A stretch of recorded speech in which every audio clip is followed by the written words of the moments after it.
Et salutations à vous.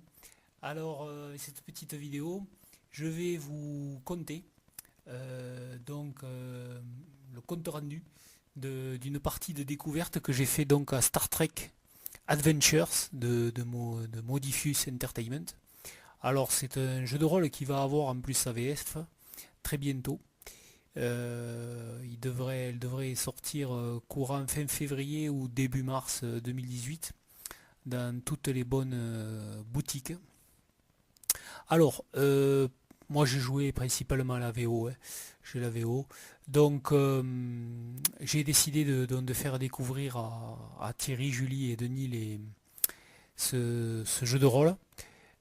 Bon, ils connaissent bien Star Trek. Je ne vais pas m'étendre aussi sur l'univers. Donc c'est le système 2D20. Donc toujours pareil, on prend deux attributs qu'on additionne.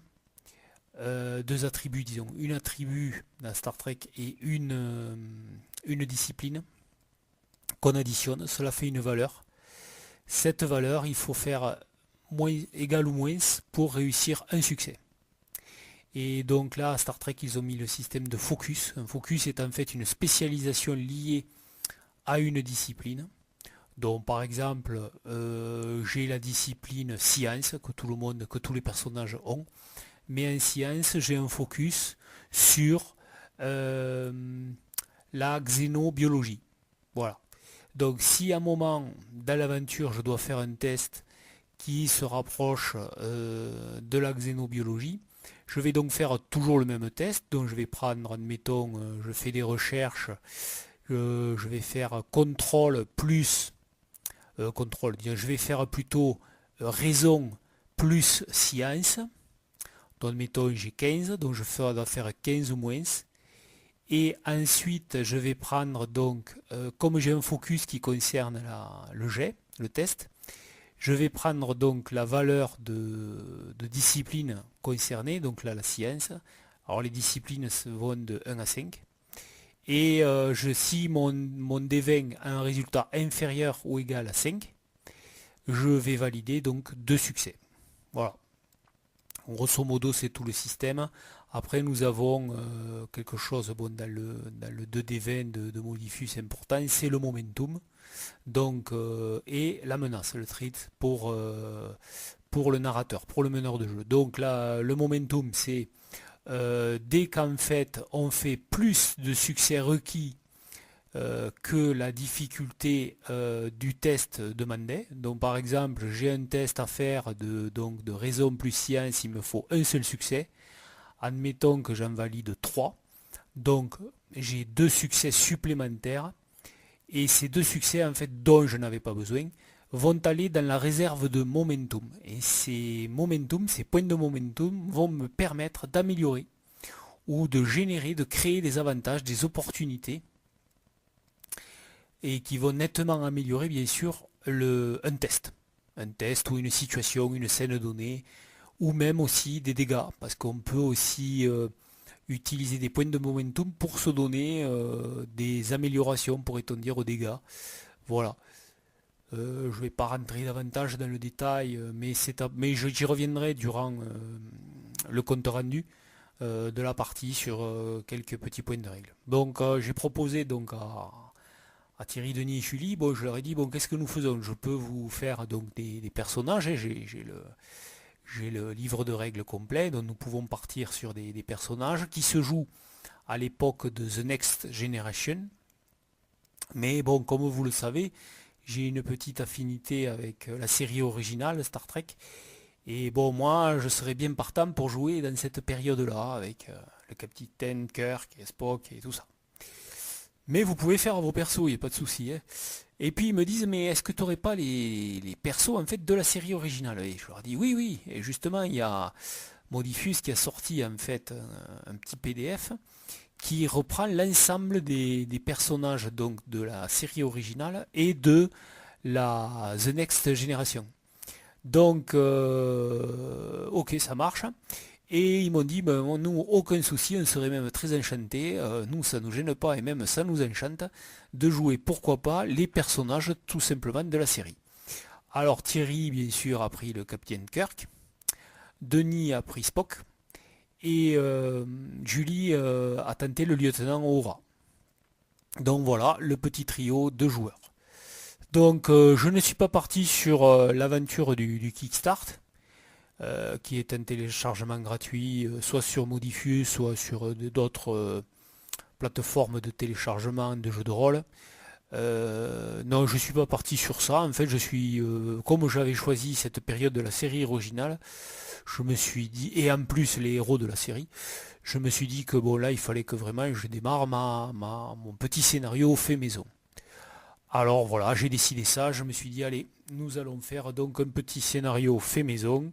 Ça sera toujours bien plus intéressant.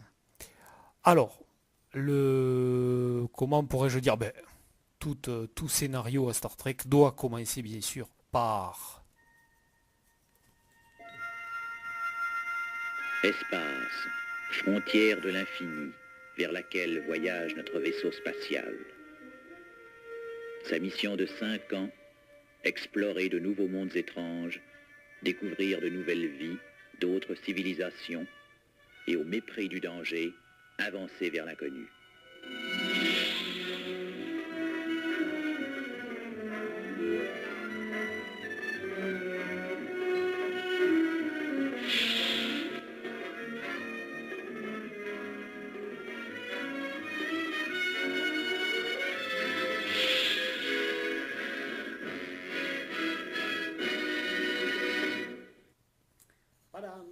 Et oui, eh oui, c'est cette bonne vieille série originale et ce générique Star Trek.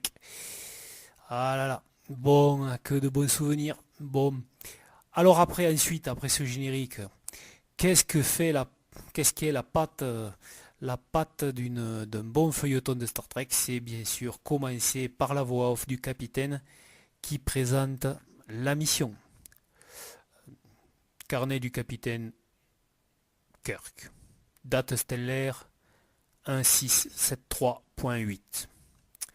Le vaisseau Enterprise est en orbite autour de la planète Everton. Nous espérons rallier le régent d'Everton, Orudis, à la Fédération. La planète pourrait avoir une position stratégique dans le combat contre les Klingons. L'Amirauté nous a expressément demandé de rentrer en pourparlers avec le régent d'Orudis et d'essayer de tout faire pour qu'il y ait une possibilité d'implantation de base de la Fédération sur Everton. Everton est une planète singulière. En fait, elle a une lune qui est bien sûr un peu plus petite que la planète Everton. Elle s'appelle tout simplement Evertan, mais elle est caractéristique, elle aussi. Donc j'ai décidé d'aller sur la planète, de rencontrer Orudis. J'ai convié bien sûr Spock à m'accompagner, et aussi le lieutenant Uhura, car nous ne connaissons pas bien sûr les langues parlées et les coutumes de cette planète. Donc voilà notre mission: rencontrer le régent Orudis, nouer des relations diplomatiques et faire tout notre possible pour qu'il nous autorise à installer donc une base de la Fédération sur Everton. Donc voilà le début donc de la mission. Donc la téléportation se passe bien pour donc le capitaine Kirk, Spock et Uhura. Ils apparaissent en fait à côté de l'unique cité de Everton, qui s'appelle du nom de la planète. Le paysage d'Everton est très particulier. De vue de l'espace, la planète est un immense océan boueux. Alors vu de l'espace, c'est un vaste océan de boue, quoi. Il est en fait constitué de centaines de milliers, voire peut-être de millions d'étangs et de lacs. L'environnement de cet océan est très salé et il est très très peu profond car l'Enterprise a les enseignes au niveau des scans ont détecté des fosses océaniques profondes de 25 mètres. Donc voilà. C'est après au niveau de la flore, dont Spock raconte tout ça à Kirk. Il a pu faire en fait des jets, j'ai considéré qu'il avait fait des jets en amont. Donc de d'insight plus science, assisté bien sûr des capacités du vaisseau. Donc le vaisseau, en fait, les vaisseaux à Star Trek sont constitués aussi de pareil, de compétences, d'attributs et de départements, d'attributs. Ils ont des spécificités quoi, qui sont liées au système. Voilà, c'est les systèmes et les départements. Donc on prend un système plus un département du vaisseau et ça revient à la même chose que les personnages. Grosso modo, la gestion d'un vaisseau est quasi similaire à un personnage.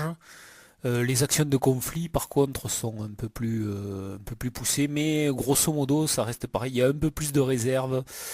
Bon voilà, en plus ils ont les réserves de puissance, les boucliers bien sûr, qui sont un peu, la réserve de bouclier est un peu le stress, l'équivalent du stress pour un personnage, et les points de structure sont l'équivalent un peu des... non, c'est pas au niveau des blessures, mais non, parce que c'est pas trop ça. Mais bon voilà, c'est la structure en fait que, bon, quand il n'y a plus de points de structure, le vaisseau est très très mal. Voilà, donc on peut faire des actions conjointes, assistées avec donc les systèmes et les départements du vaisseau. Donc ce qu'avait fait Spock. Et donc il a pu en fait révéler toutes ces informations liées à la planète. Voilà. Donc la flore est assez maigre. Dans le trio constate des petits bouquets de buissons blanchâtres sans feuilles. De nombreuses mousses qui s'accrochent aux rochers et le long des rives. Les mousses ont des différentes teintes et couleurs chamarrées, qui donnent quand même un peu de couleur à ce panorama relativement triste et monochrome. Il y a aussi des plantes sans racines ni terre, des boules de plantes qui volettent, qui roulent au gré de la brise. Elles semblent avoir une capacité étonnante de flotter sur les lacs de boue et de rouler. Voilà. Le trio constate qu'il y a bien sûr des gens tout autour d'eux, des pêcheurs. Il y a de nombreuses bicoques en torchis qui font le tour des plus grands lacs autour de la cité d'Everton. Il y a aussi des filets de pêche qui sèchent et d'autres qui sont apparemment accrochés à tout un système de poulies. Ils peuvent voir justement qu'un de ces filets de pêche remonte à la surface et quand la boue s'échappe du filet, ils constatent des tas de petites écrevisses et de crabes blanchâtres qui doivent fournir la principale source de nourriture des habitants d'Everton. Les habitants semblent pas du tout curieux de l'apparition de ce trio. Alors que les trois donc, officiers de Starfleet allaient un peu commencer à s'approcher des pêcheurs, donc la ville d'Everton est une ville faite en torchis, entièrement en torchis, immense. Mais on voit que quand même malgré tout il y a une connaissance architecturale poussée. Vraiment ils ont utilisé du torchis, d'accord, mais les compétences architecturales dépassent très très très fortement la simple utilisation de briquettes d'argile sèche. Les hautes murailles font à peu près 8 mètres de haut. Il y a une grande porte qui est dans un matériau qu'ils n'arrivent pas à reconnaître. Peut-être de la chitine ou des morceaux de coquillage, ils ne savent pas trop l'identifier, mais ça a l'air en tout cas très résistant. Donc cette grande porte en fait était déjà entrouverte, il y avait des gens d'Everton qui rentraient et sortaient de la cité, et il y a un homme entouré de 2 gardes Les gardes ont des armures curieuses, faites d'osier, on dirait renforcées. Ils ont des lances courtes et par contre des pistolets à énergie au ceinturon. Voilà, ils portent après des casques intégrales qui cachent leur visage. Ce sont des casques pareils, en osier, on dirait. Donc, ils sont, on pourrait dire, c'est assez joli, leur accoutrement est assez joli, original, mais euh, Kirk bon, réalise un petit jet par rapport à des connaissances de sécurité. Et bon, tout a l'air d'indiquer plutôt que c'est une garde d'apparat, plus qu'une véritable soldadesque entraînée et vétérante. Donc ils encadrent en fait un personnage assez singulier, richement vêtu. Ils portent des appareillages technologiques, d'étranges lunettes opaques qui clignotent de petites lumières, des écouteurs avec des antennes protubérantes. Son accoutrement est aussi constellé de petits appareillages électroniques pareillement autour de sa ceinture. Il a d'étranges aussi gantelets constellés de fils et de capteurs. Donc il se présente très pompeusement étant le chambellan Rizzo qui vient à leur rencontre pour amener donc les officiers de Starfleet dans le château du régent. Donc une fois passé la lourde porte, la ville est aussi assez austère, triste, monochrome, car tous les bâtiments sont faits de torchis. Toujours pareil, avec une très bien façonnée. Et vraiment, il y a une maîtrise de ces petites briquettes. Les bâtiments sont aériens de plusieurs étages. La ville est relativement et même très propre. Très propre. Il y a des petites ruelles, il ne voyait aucun véhicule particulier. Par contre, il note aussi la présence de nombreux appareillages technologiques sur les maisons. Donc Spock réalise un test donc de science plus d'insight plus science et il détecte que tous ces appareillages sont en fait des pompes à chaleur, des chauffages géothermiques. Il y a aussi de nombreux câblages qui apparemment doivent assurer de la communication filaire entre les bâtiments. Il y a aussi des panneaux solaires miniaturisés, donc d'une haute qualité énergétique. Donc ils passent à travers ces petites ruelles. Pareillement, la population ne s'émeut pas de leur arrivée. Ils atteignent donc une place centrale où il y a un genre de château fort qui est construit en basalte.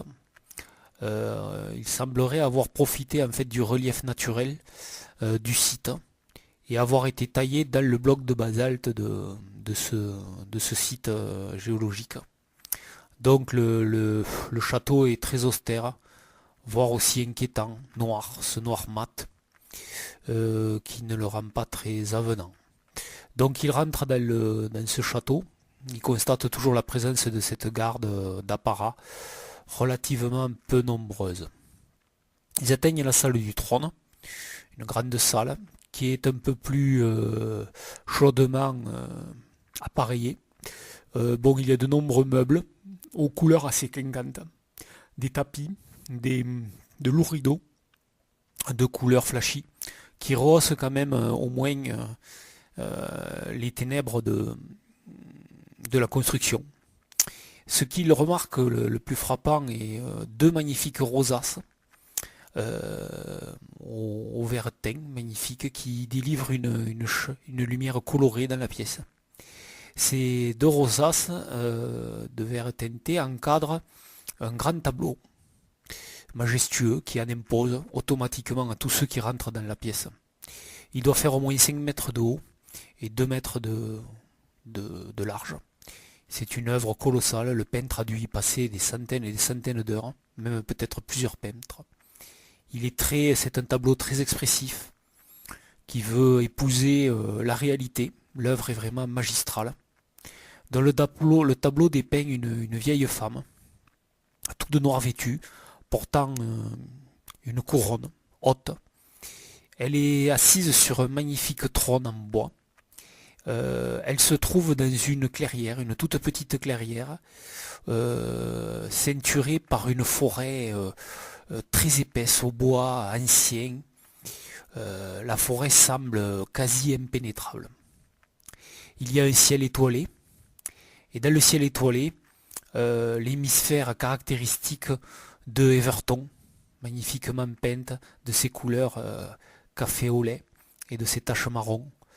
Il y a alors la femme, la vieille femme est vraiment maigre, avec un gros chignon de cheveux blancs très élaboré.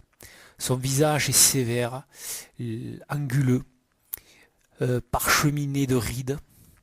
Elle a des yeux de vautour et en même temps vraiment un regard acéré.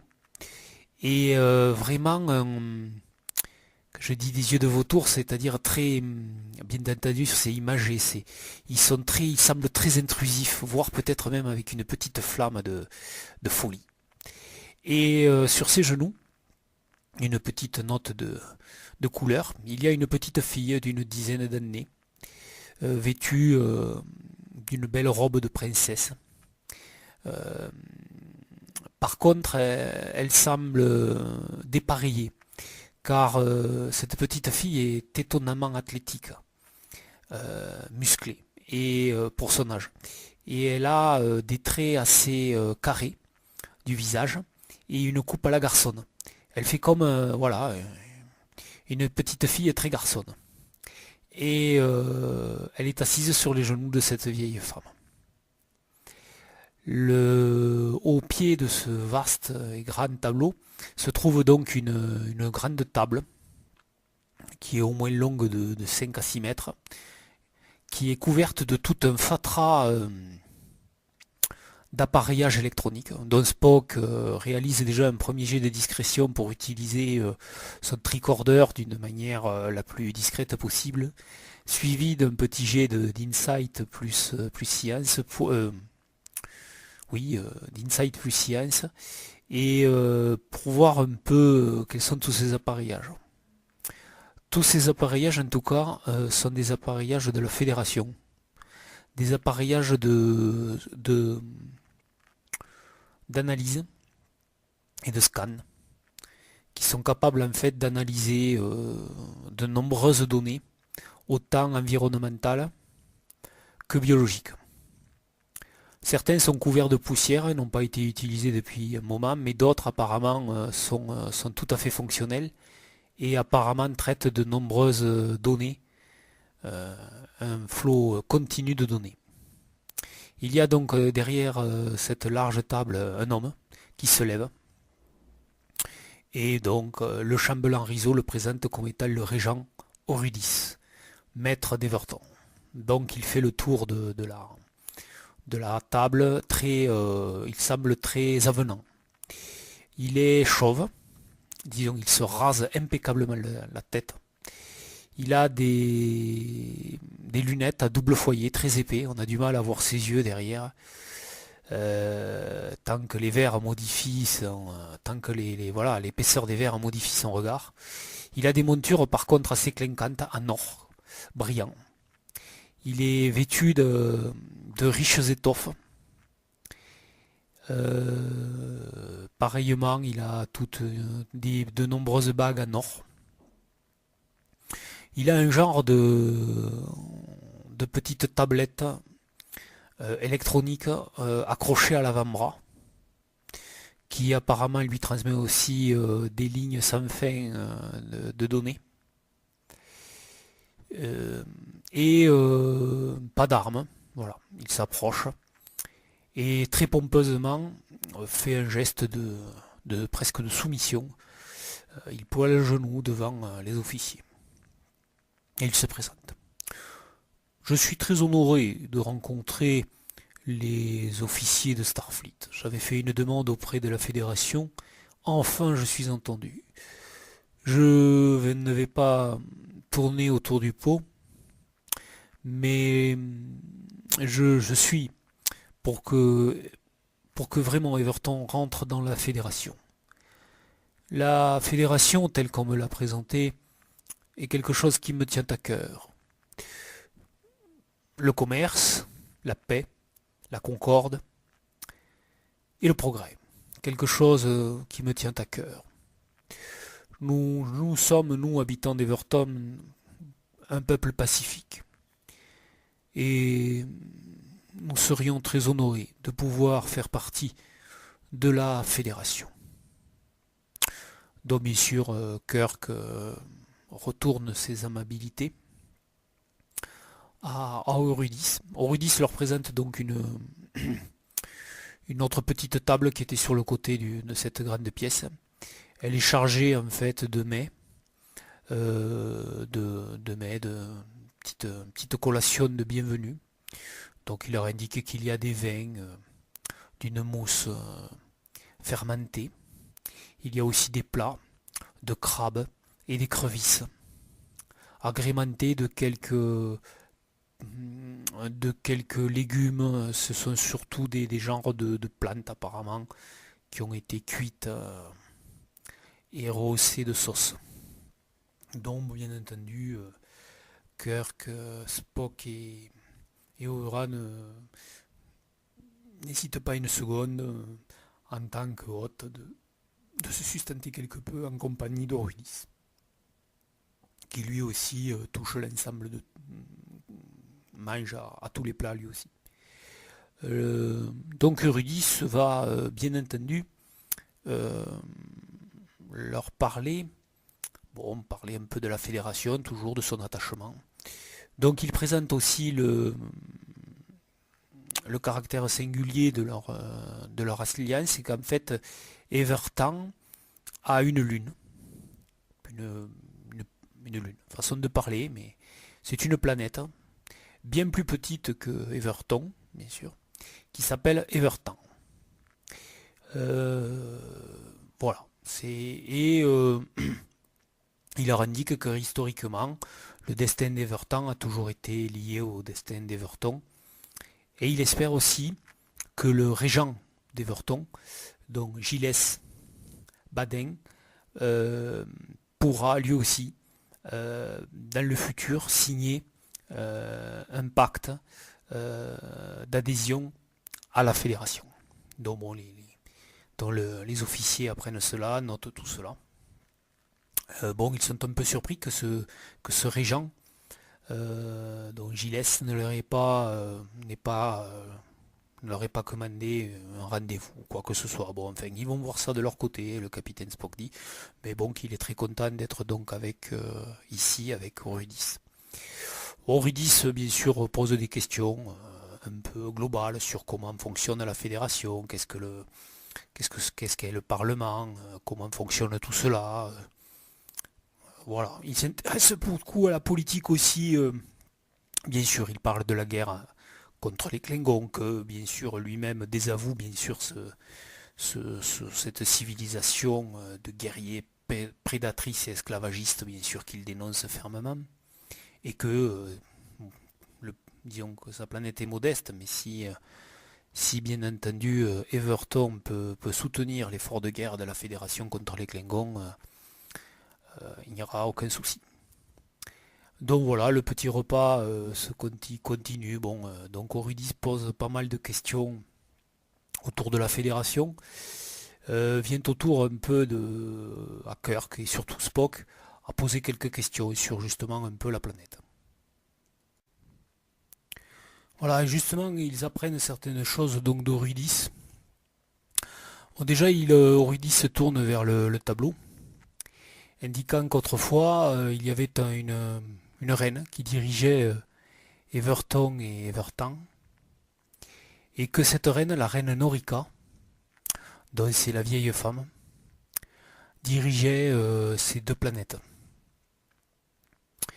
Elle est morte, bien sûr, après un très long règne. Sa fille n'a pas eu la chance de régner, elle est tombée malade, elle est morte très rapidement.